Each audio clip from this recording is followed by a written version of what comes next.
కర్నూలులో ఘోరమైన బస్సు ప్రమాదం, 19 మంది చనిపోవడం, 27 మంది గాయాల పాలవడం, ఇందులో కొందరు ప్రాణాలతో పోరాడుతూ ఉండడం అత్యంత దిగ్భ్రాంతికి గురి చేసే విషయం.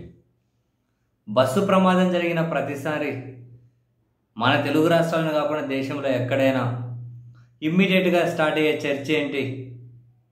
బస్సు డిజైన్ ఎట్లుంది, డ్రైవర్లు నిద్రమత్తులో ఉన్నారు, బస్సుకు ఫిట్నెస్ సర్టిఫికేట్ లేదు,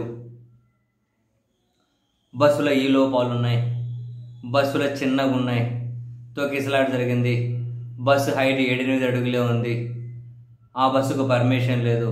ఇట్లాంటి చర్చ అంతా జరుగుతూ ఉంటుంది. ఇటువంటి చర్చ జరుగుతూ ఉంటుంది.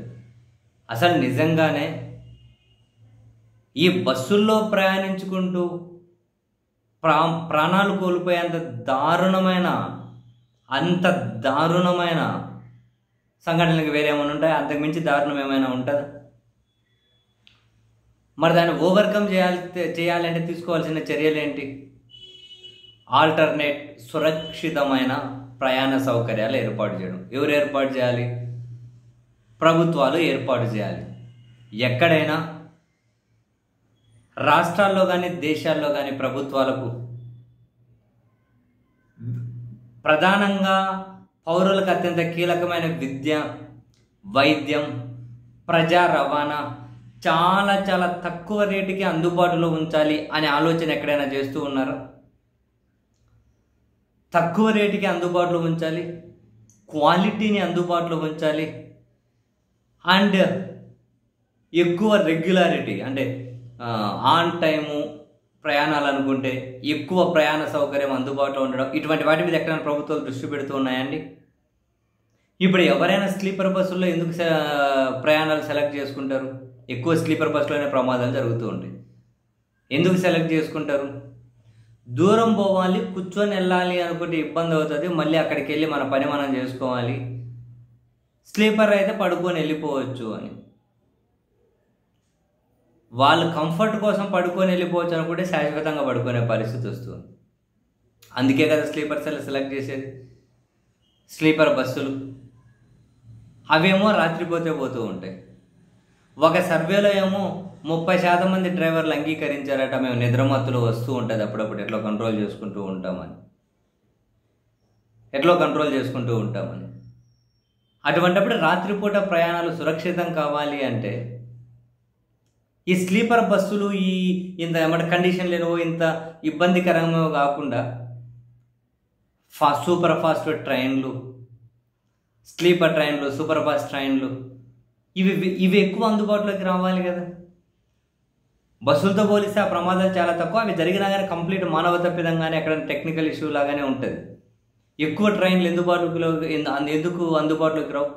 మొత్తం అంతలక్కలా కూడా ఎక్కువగా విరివిగా రైలు నెట్వర్క్ ఉంది కదా.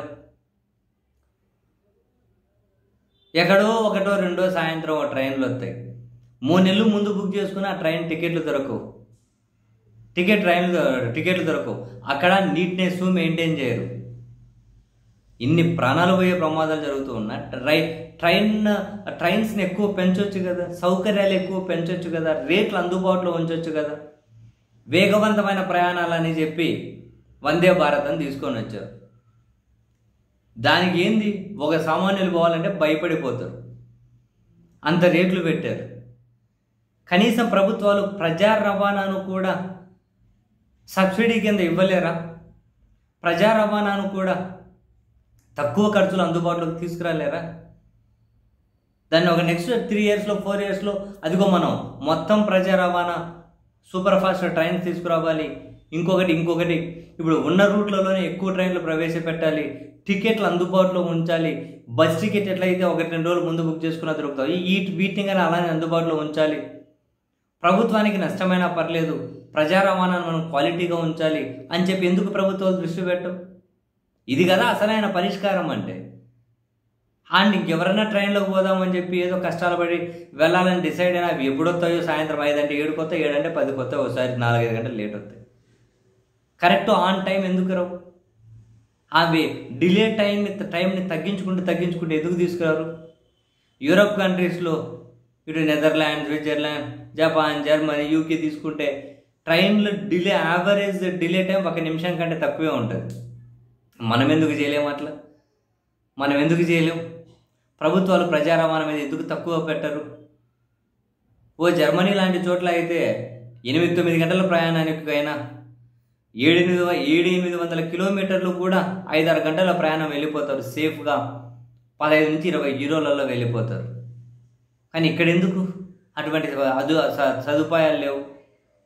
జనాల ప్రాణాలు పోతూ ఉంటే ఎక్స్గ్రేషియా ప్రకటిస్తారు, దాని మీద ప్రభుత్వాలకు దృష్టి ఉంటాయి. కానీ మిగిలిన దాని మీద ఎందుకు కాన్సన్ట్రేట్ చేయరు? మిగిలిన ఆల్టర్నేట్స్ ఎందుకు అందుబాటులోకి తీసుకురారు? ఆ దిశగా ఎందుకు ప్రయత్నాలు చేయరు?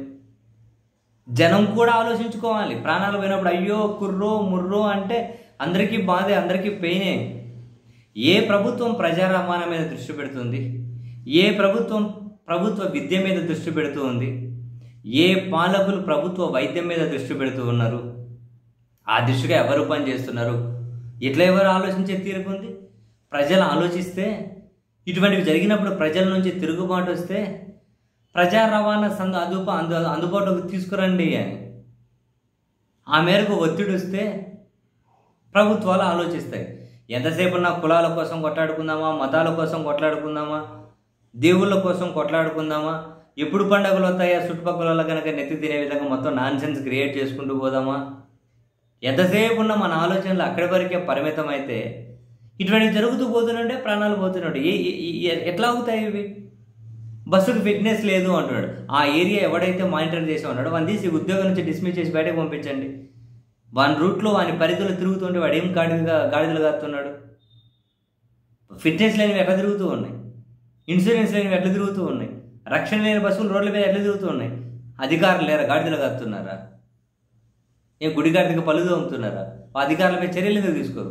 ఈ హత్య కేసులు ఏదో వాళ్ళ మీద పెట్టండి. బస్సు మేనేజ్మెంట్ మీద హత్య కేసులు పెడతాం వల్ల అధికారుల మీద కూడా పెట్టండి. దీనికి బాధ్యులు ఎవరు? ఎందుకు చెక్ చేయలేదు? విడిగా ప్రైవేట్ బస్సులని దానికి చక్కగా ప్లేస్ ఉండవు. ఒక మనిషి లోపలికి పోతే ఇంకో మనిషి బయటకు రాలేడు.